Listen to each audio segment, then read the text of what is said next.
So it was a Monday morning in July. It was really hot outside. I was in my room, in my home office, at home, on Zoom. At the other end, my manager, an interim CEO. And I told her, I'm sorry, but I have some news to share with you. And she said, oh no, not you as well. I'm going to be leaving the company at the end of the month. I did not know it, but then she continued saying that apparently my design lead had resigned just an hour before me. I felt really bad. 2 years before that, we were having the opposite conversation. I was offered to be the head of product growth at Pitch. That was the first time that Pitch, presentation software company, the tool that I used to create this presentation, had a product growth role. It was the first time for me being a head of product growth. My name is Ignasi Buch, and today I want to tell you my story, my journey. It's a very honest journey. It's not a fancy kind of talk and beautiful successes like you are all hearing day and night on podcast. It's the actual story of what happened, of how hard it is, the ups and downs of starting up in a new role. And to tell you the story, I'm going to use this timeline. It's time versus my energy. Of course, it's ample enough. There's space for everything, highs and lows. And with any new job, there's the first few months, right? And with few jobs, the first few months in a job, it's all about the honeymoon phase. Energy is up through the roof. You're eating the world. Everything's fine. Everyone likes you. It's everything great. For me, entering a company that actually did not have product managers, there was a very strong pull at start. Actually, there was quite a lot of skepticism in my role.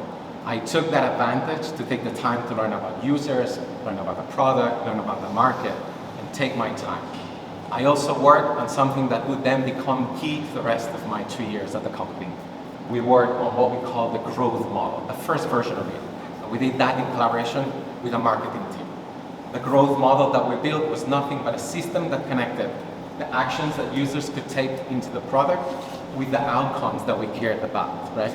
So we cared about acquisition, we cared about monetization, we cared about retention. And every single relevant action was connected to that. We built a narrative for that. We started measuring what we could measure about this model. And then we talked to leadership about it. Here's how we view product work could be evolved towards leading outcomes. We talked to marketing, we talked to everyone. And then we started isolating parts of this model for specific teams. And then we talked to the teams. And we asked them, is this relevant to you? What are you doing in this space? Does this help you operate? It was all going great. Shortly after this, there was a product reorg as we planned for the year 2022. The new product org looked like this. We had 6 groups, and I was set to lead the collaborate group. As you can see, there's something going on already here. I was the head of product growth, but actually the levers for growth were spread all around the organization. I did not want to come in and push ways of working that were not natural step for the company, so I was actually comfortable with this small step. What we then did with that model was try to empower teams to drive acquisition, try to empower them to drive retention. It actually turned out to be a lot more difficult. And for me personally, this felt a little bit like a trap. There were expectations on me. My role was the head of product growth, so when there were issues with it, questions about it, they would come to me. But I had certain limited scope within the collaboration aspect of the product. There were 3 teams or 4 teams at the time. Lots to look over. Product-wise, very interesting, but limited scope of impact within growth. My energy started dwindling.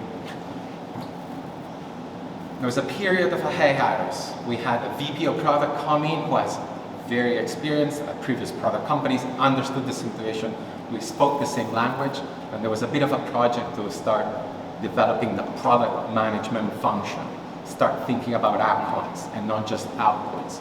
And so I saw the problem Pitch 3 months later decided that it was not scaling the company anymore, hiring freeze, no reason to have a VP of product if you're not scaling the team. He was let go.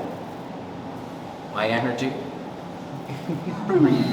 starts going down. It was a long period of misaligned expectations. And it was quite frustrating because we were doing well on the local aspect of the team that we had, but for expectations from leadership were not being met with what my role said. What actually was the nail in the coffin for me was this one project that I was super enthusiastic about with the data team. A project that was about uncovering the drivers of retention. I thought, okay, I can operate within the space that I have in product. Let's see within here what it is that I can do that would have maximum leverage. And so I had previous experience at my previous company, Typeform, as a data scientist, but also as a product manager, developing these kind of projects from both ends. So I said, let's do the same here. Let's try to see where's the happy moment for users using Pitch, and you can know that language, and so on and so forth. So we started working with data. Problems, of course. This was a young company with a very young data stack, an immature data stack.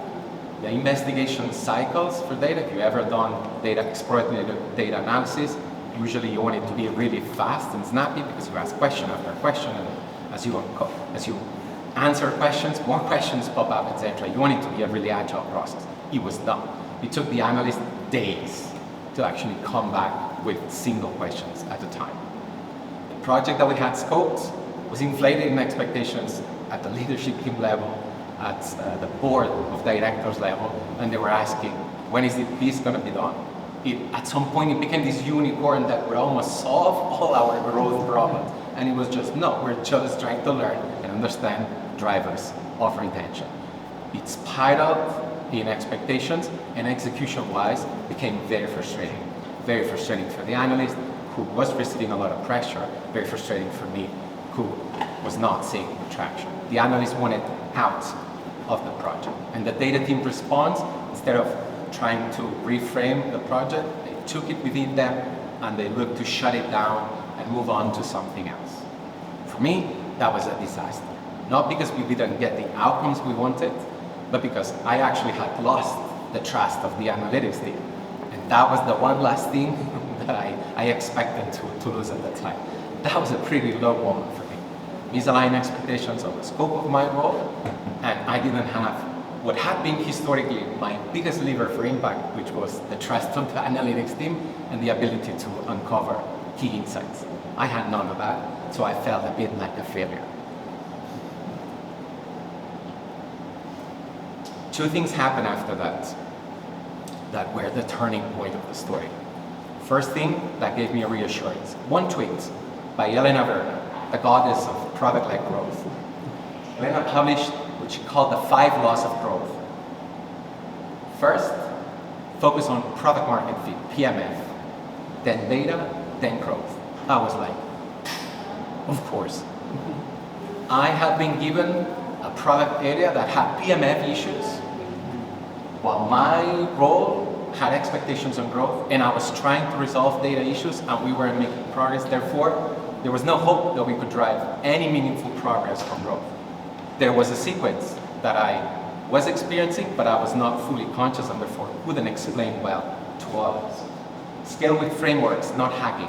I had been trying to deflect left and right, hacking ideas from leadership and everyone, or what we could do to drive growth. I was trying to focus us on a framework, scalable framework, on a model, on a way to think about what to do to try to drive growth. And within there, experiment, ideate, or whatever. I was trying to do that. Build loops, not funnels. We knew that from the start, so we went for loops, no question about that. That was a given, like that. Growth is evolution, not revolution. That's when I felt that that small step that we had taken for the product organization was actually a step that perhaps had to happen that way, right? So I shouldn't take it as a frustration or as a disservice to what I had to do at age. And finally, embrace failure, turn into learning. That whole sense of failure that I had, I started unpacking into learnings and dissecting. That for me was the energy boost that I felt I needed. Then a second thing happened shortly after that summer. Unfortunately, an opportunity came up. And I say unfortunately because it was in the form of layoffs. 30% of the peak staff was let go that month of September. It was very sad for I. We lost very close collaborators. But to me personally, to the project and the difficulties that I was having, it was actually an opportunity. Energy levels started going up. It was an opportunity because a new process for realignment of the product strategy, a new organization needed to report it. I went full on next stage in evolution. I said, I really went for let's create now a product growth organization and let's try to concentrate as much as possible, deliver an acquisition, retention, and if possible, monetization. In the end, this was a collaboration which worked really well. And that's how the product team looked after the reorg. With that momentum and the new opportunity to craft strategy, we simplified as well a lot the growth model. Now the growth model did not include publishing communities and developer ecosystem and none of that, which was relevant they were relevant place for PLG, but time-wise, they were too soon, too many at once. So we focused on the core loop of the product offer. We had users coming in, inviting their team members and creating presentations to share them with the world. You have a natural distribution cycle there. People create presentations like they do now, and I expose the brand to you. Let's leverage that, we said, and let's really focus on what's going on, what are the features, what are the key growth drivers in that core. We then align the growth teams within to this model. Seb, who's here in the audience, was the PM for the activation team. We had another PM looking at the expansion opportunities, and we had another PM looking at the sharing acquisition steps.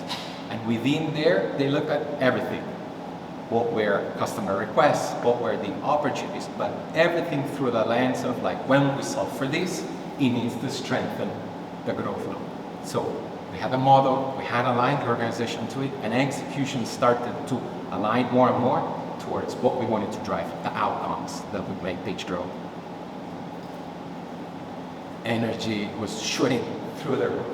New work, focused strategy, much better execution, and actually much better ways of working that were more adapted to how we needed to work in growth. A lot of experimentation, a lot of advancing A/B testing and such. The peak in energy came with a growth offsite, 6 months after having kicked this off.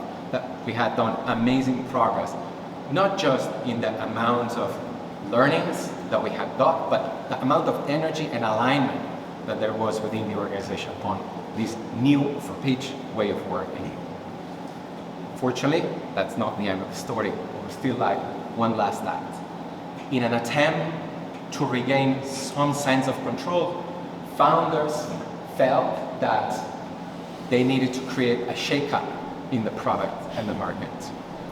They suddenly, despite what the plans for the year said, they wanted to create now a moment, a relaunch moment for Pitch a few months into the future.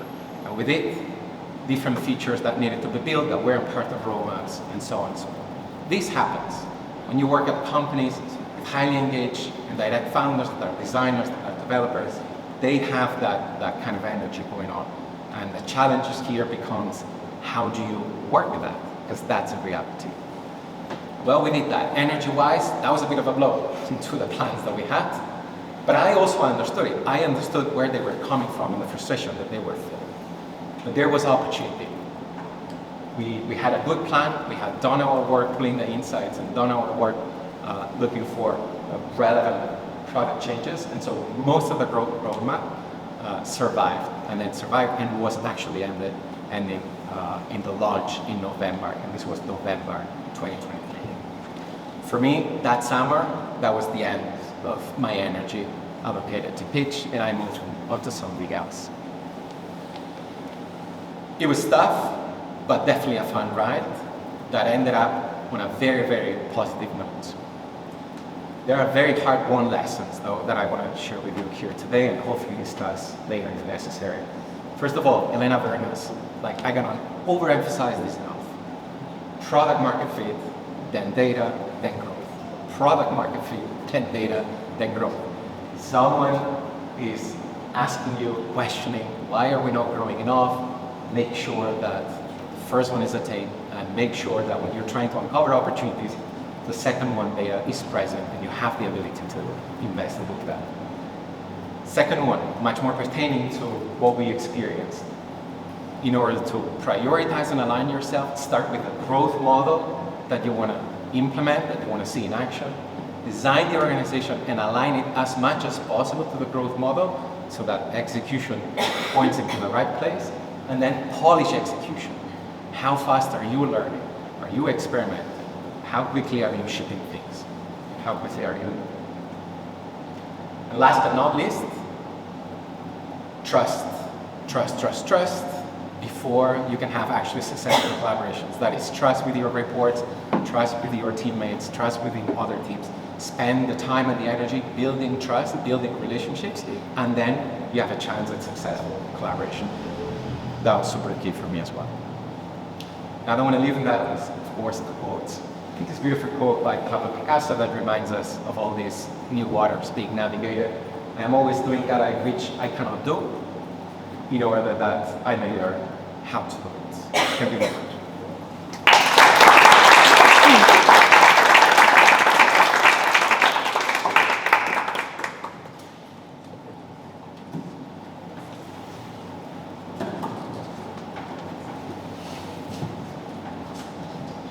Okay, thank you very much. Are there any questions?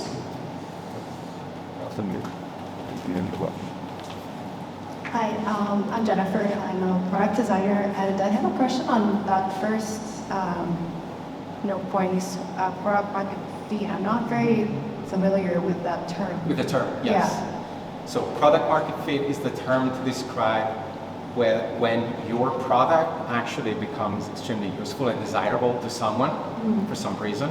There's a lot of discussion on how do you know when you've attained product market fit. It tends to be a mixture of qualitative and quantitative signals. Quantitative ones would be when you see, like, at some point, given some conditions, strong retention by some segment of users. Qualitative, where they express needs, not imagining a life without that product.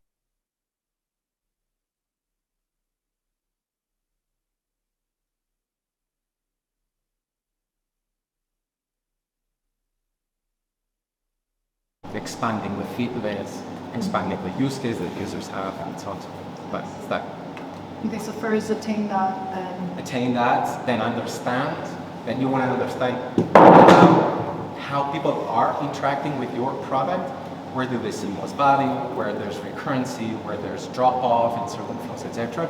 And then you're uncovering opportunities to improve, optimize the distribution, the experience, and so on and so forth. And that's when growth would happen in the form of retention, acquisition, etc.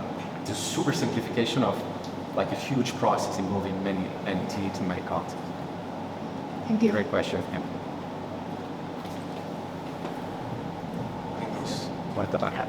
I'll begin with the mic. So thank you for the experience. I think it was very valuable, relatable, and very human. So clear as well. Thanks. I wanted to ask a question on the first period where you joined this new company in a new role that for you was like everything like a promotion, and you find yourself in a role that is not really aligned with the title and what I understood. Because at the end you just went into a specific function instead of like overseeing.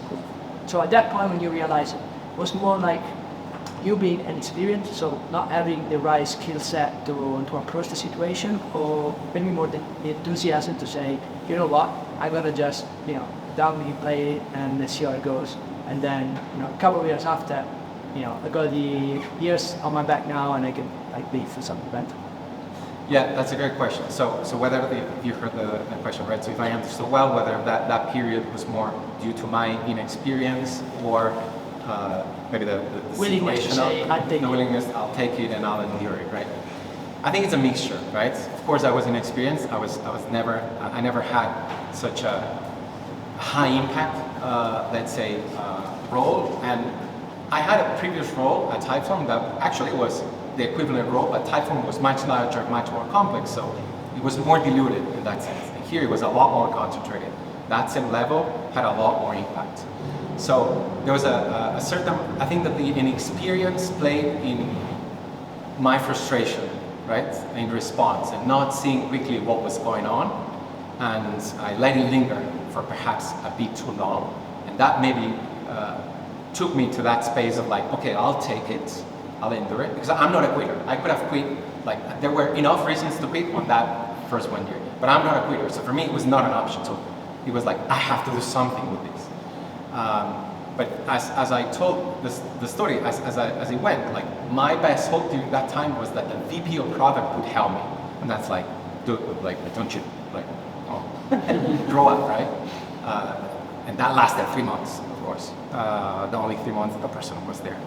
So it's a mixture of both. Now I learned that of course, I need to work out, elevate, expose the situation to others, and again, build that trust with, there were some key members in the leadership team that were a bit more questioning, a bit more pushing, you know, expose them the situation, ask for feedback, and try to work out,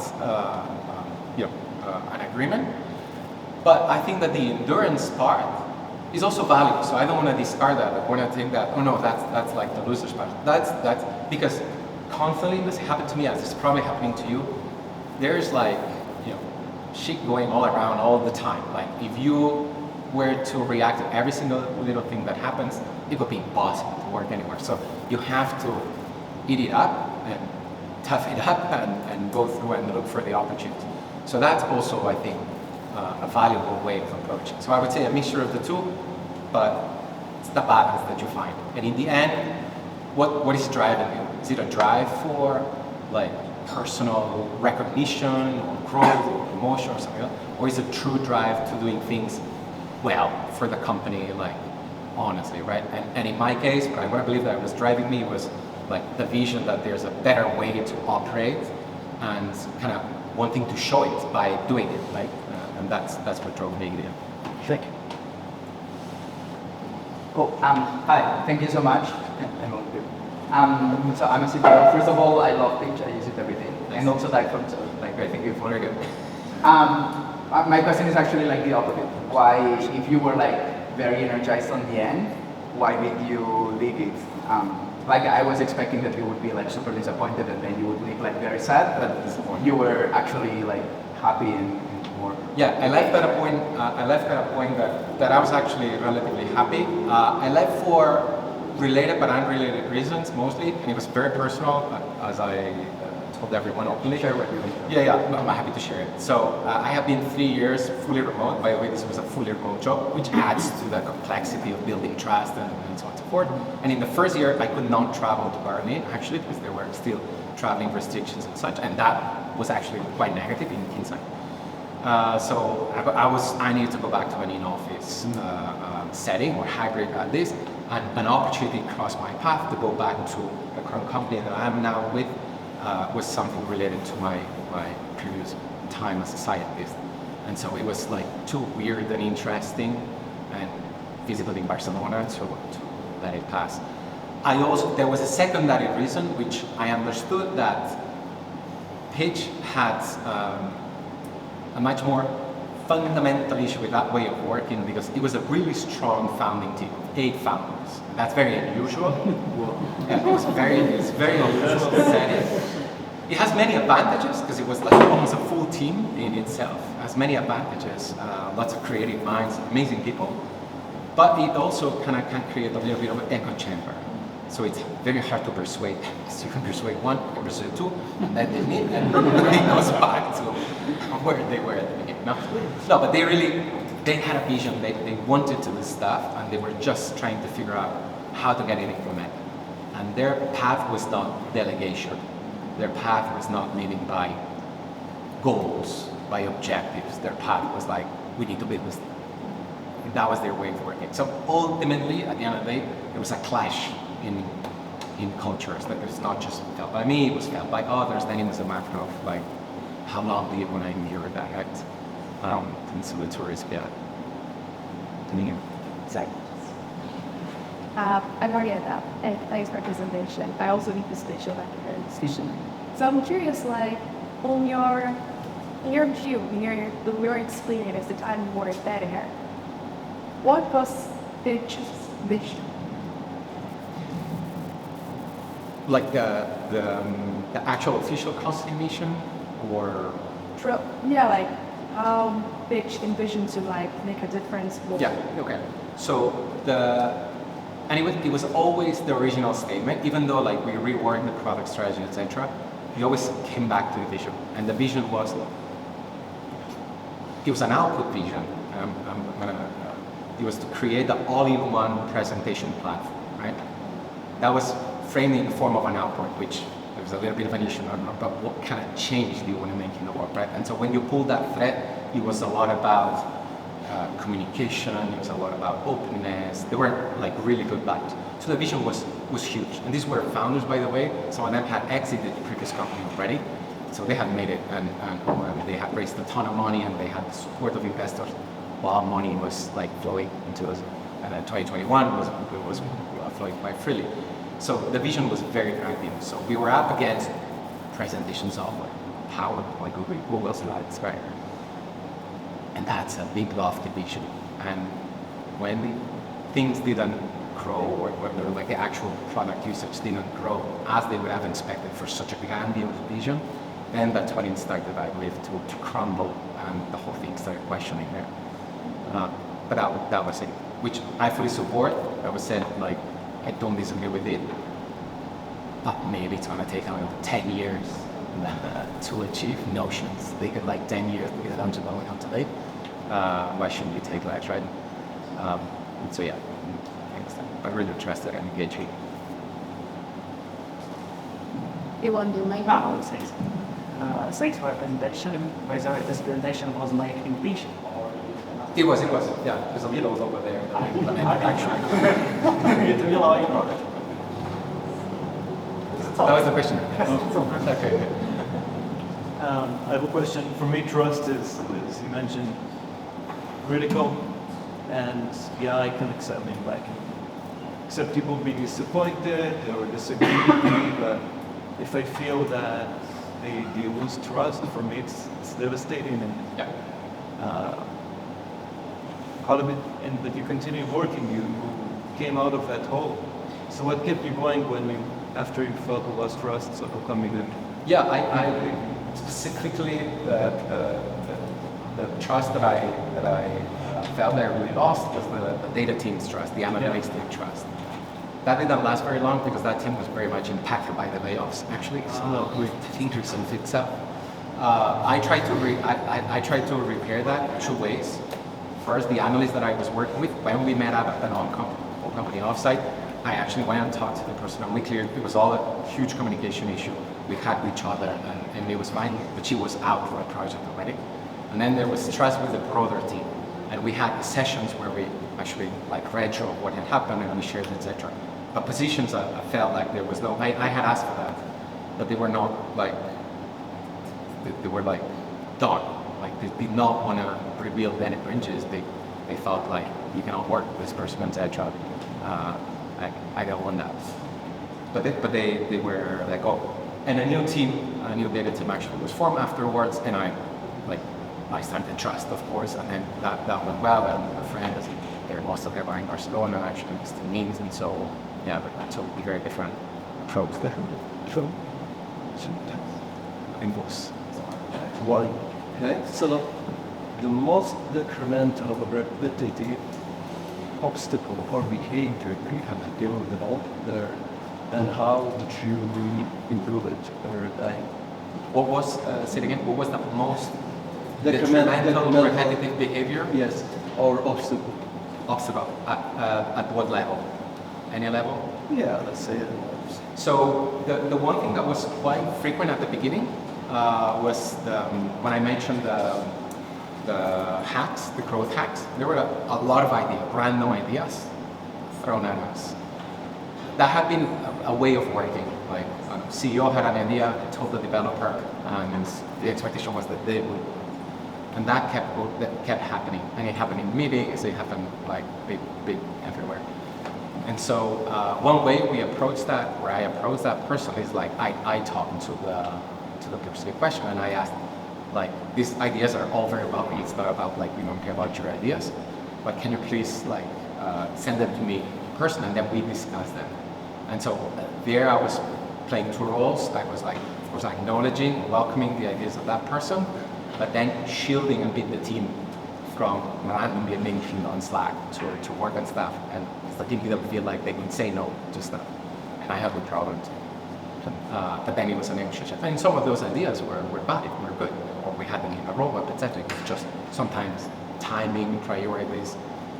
A way to counter that often was, okay, we're working on this. Do you feel that this is high priority than this other? And so when you answer like that, usually the person making the request like back up and maybe don't have like criteria to write that's one of the other. It's like, okay, but you take it, would you kind of do that? And so that's one way that they should kind of resolve when they finish over time. Yeah, so thanks for the talk. It seems like a lot of the lessons are with hindsight, like you're looking back, but a lot of it also seems like leadership goes very involved.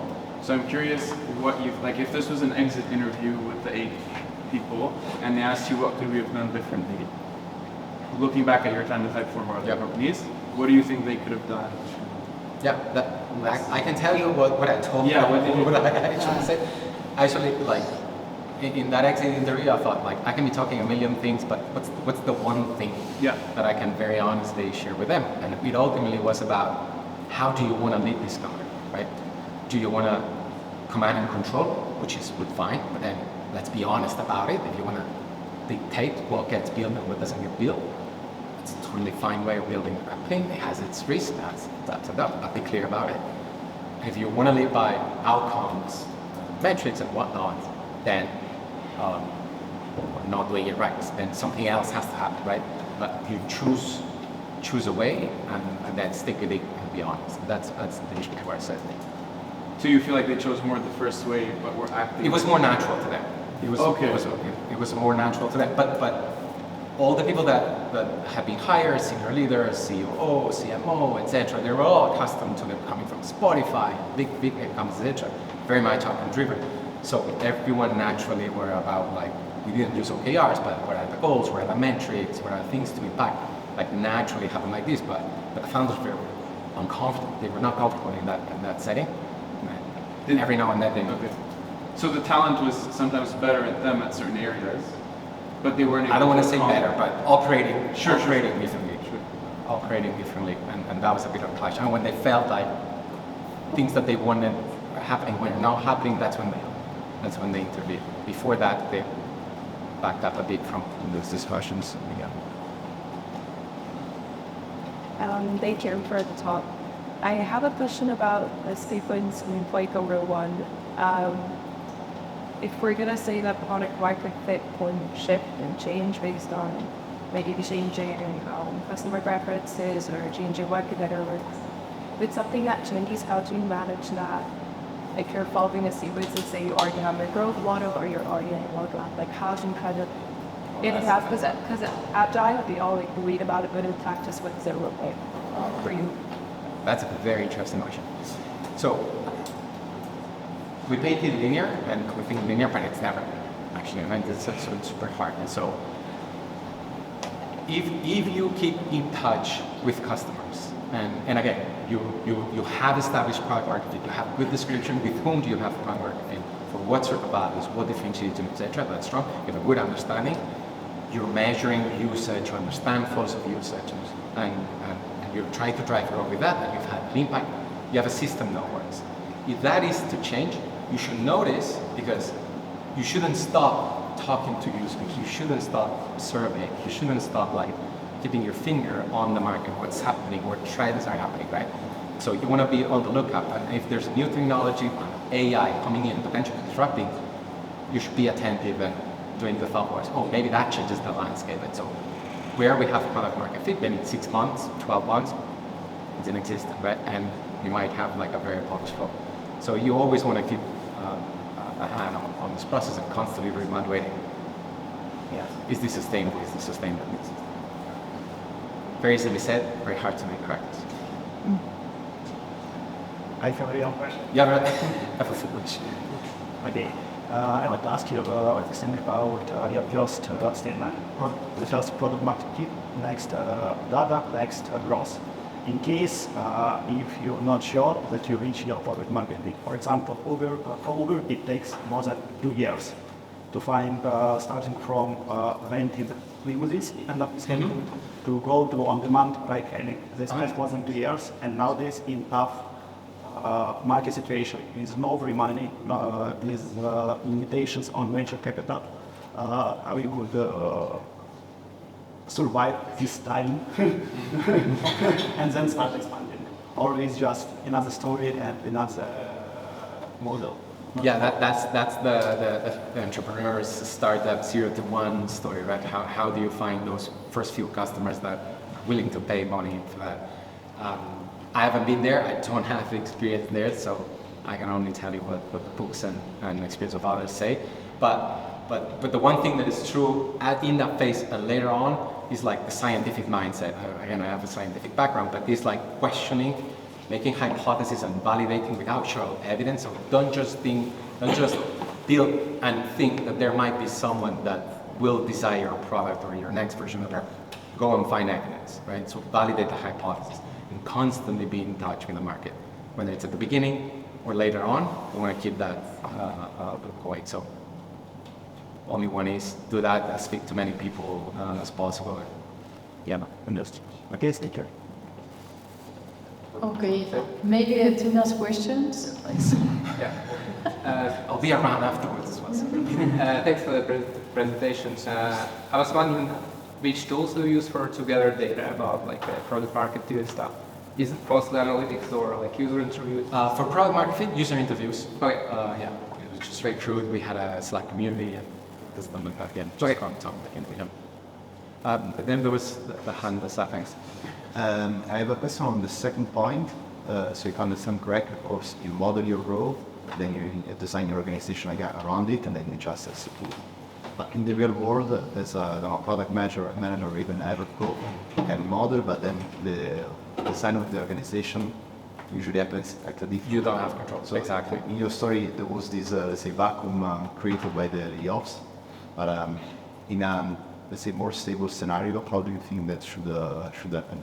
Yeah, exactly. That's a very good question. So in my story at the beginning, I was not in control for the influence I could exert on the organization.